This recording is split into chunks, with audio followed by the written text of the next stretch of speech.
बालभारती कथाविश्व अरण्यलिपी. प्राणी पाहण्यासाठी आपण कधीकधी जंगलात खूप भटकतो, पण एखाद्या वेळी एकही प्राणी आपल्याला दिसत नाही आणि आपण नाराज होतो, निराश होतो. जंगलात जरी प्राणी दिसले नाही तरी त्यांच्या खाणाखुणा सर्वत्र विखुरलेल्या असतात. त्या खाणाखुणा म्हणजे वन्य प्राण्यांची अरण्यलिपी होय. वन्यजीव जंगलात ठरलेल्या पाऊलवाटेवरून ये-जा करतात.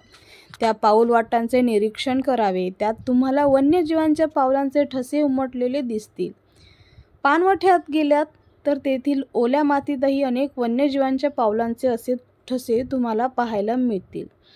ठसे ताजे व स्पष्ट असतील तर कोणता प्राणी पाऊल वाटेवरून गेला अथवा किती वेळापूर्वी पाण्यावर येऊन गेला याची माहिती मिळते.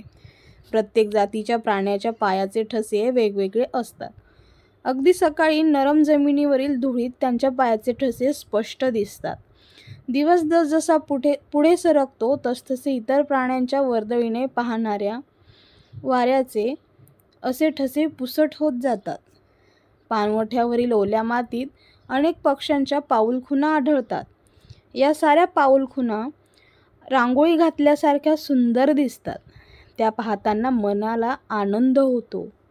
वाघ वा बिबट्यांच्या पावलांचा ठसा पाहायला मिळाल्यानंतर अधिक आनंद होतो. वाघाच्या पावलांचे ठसे इतर प्राण्यांपेक्षा वेगळे असतात. वाघ पायाचा आवाज होऊ नये यासाठी पालापाचोळ्यातून चालणे टाळतो. तो पाऊल वाटेवरून नदी नाल्यांच्या पात्रातून वाळूंवरून चालतो. अशा पाऊलवाटा तपासाव्यात. नदी नाल्यातल्या ओल्या वाळूत मातीत वाघाचे ठसे आढळतात. त्यावरून ते वाघांचे क्षेत्र आहे हे आपल्याला कळते. प्रत्येक वाघाच्या पायाच्या ठशात फरक असतो.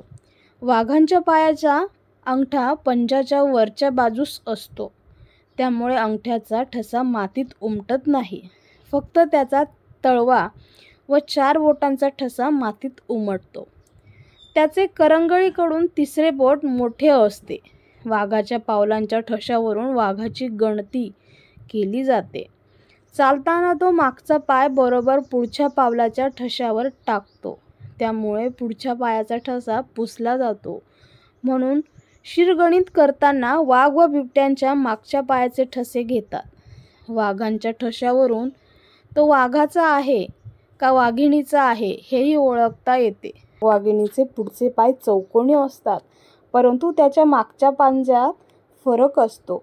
वाघाचा पंजा चौकोनी असतो. त्याची लांबी रुंदी सारखी असते, परंतु वाघिणीच्या मागच्या पायाचा तळवा आयताकृती असतो.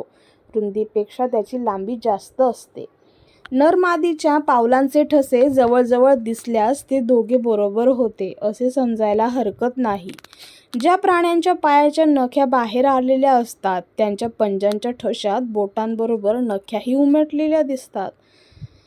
तरसाचा ठसा 3 इंच लांब असतो. जंगल कुत्र्याचा ठसा सुबक दिसतो.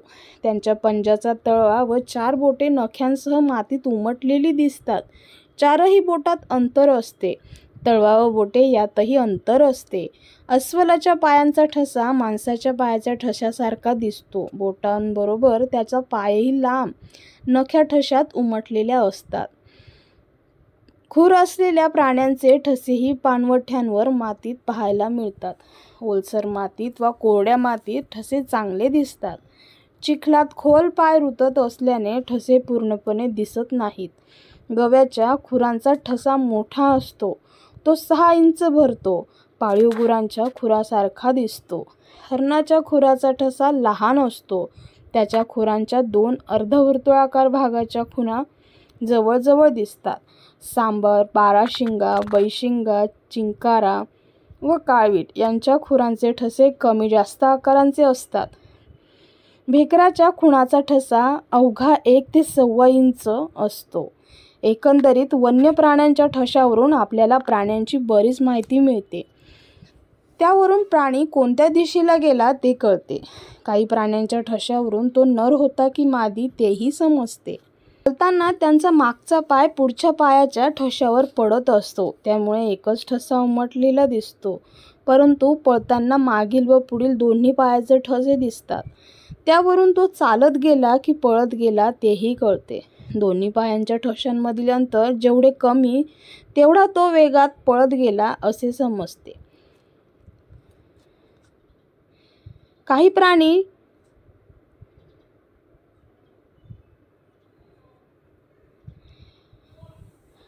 असे समजावे. वन्य प्राण्यांच्या ठशांचे निरीक्षण करणे मजेशीर असते. त्यात वेळ कसा जातो ते समजत नाही. काही प्राणी ठराविक ठिकाणीच विष्ठा टाकतात. विष्ठेचा आकार, रंग यावरून ते प्राणी चटकन ओळखता येतात.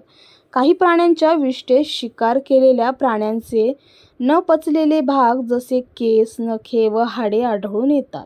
त्या निरीक्षणावरून ती शिकार कोणत्या प्राण्याची असेल हे ओळखता येते. जंगलातून फिरताना आपल्याला अनेक आवाज ऐकू येतात.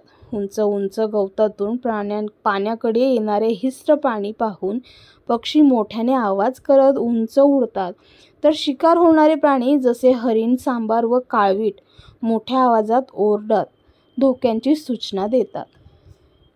वन्य प्राण्यांच्या पावलांचे ठसे, शिकार करण्याची पद्धत, विष्ठा व झाडाझुडपांवरील त्यांच्या नख्यांच्या खुणा, दातांच्या खुणा, त्यांचे विविध आवाज यावरून त्यांची आपापल्या ओळख होते. ही एक प्रकारची अरण्यलिपीच होय. जंगल वाचनाचा आपल्याला छंद लागला की डोळ्यांनी, कानांनी, नाकाने आपण प्राण्यांच्या अनेक गोष्टी जाणतो. प्राण्यांचे आवाज, पायांचे ठसे, वास आपल्याला प्राण्यांच्या जगाशी एकरूप करतात. ओढा, नदीकाठ, माळरान, डोंगरदऱ्या, ओहळ, झाडे-झुडपे या सगळ्यांशी जवळीक निर्माण होते.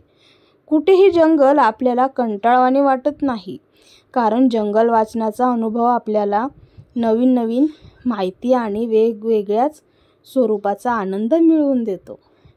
सुरेशचंद्र वारघडे यांची ही कथा अरण्यलिपी कशी वाटली ती कमेंटद्वारे नक्की कळवा आणि अशाच नवनवीन कथा आणि कवितांसाठी आपल्या बालभारती कथा विश्वला सबस्क्राईब जरूर करा. धन्यवाद.